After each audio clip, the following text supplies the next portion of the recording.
दोस्तों, आप सबके दिमाग में कभी ना कभी ये ख्याल तो आया ही होगा कि कैसे एक माइक्रोवेव ओवन आपके फूड को चंद मिनटों में ही गर्म कर देता है। तो देखते रहिए इस वीडियो को। आज मैं आपसे इसी के ऊपर बात करने वाला हूँ। नमस्कार दोस्तों, मेरा नाम मोहित, आप देख रहे हैं टेक्नंदन। Let's start.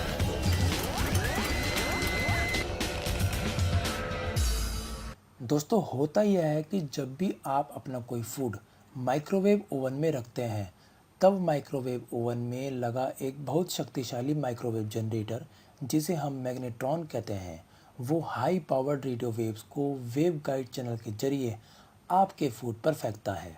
वो वेव्स आपके फूड में से निकलते हैं, फिर वो वेव्स माइक्रोवेव ओवन की दीवार से टकराकर वापस आपके फूड में घुस जाते हैं, जिससे आपके फूड के मॉलिक्यूल्स वाइब्रेट करते हैं, जिनके वाइब्रेट करने से उनमें गर्मी आती है।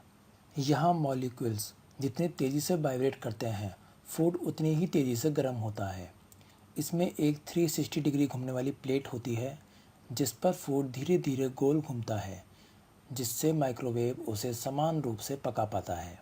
दोस्तों, मेरे हिसाब से आप सबको समझ में आ गया होगा माइक्रोवेव ओवन्स क्या है, कैसे ये काम करता है, किस तरह आपका खाना उसमें गर्म होता है। इसी के साथ अगर आपको यह वीडियो पसंद आती है तो इसे लाइक कीजिए, शेयर कीजिए अपने फ्रेंड के साथ और हमारे चैनल को सब्सक्राइब करना ना भूलें। तो मिलते हैं अगली वीडियो में। Good bye.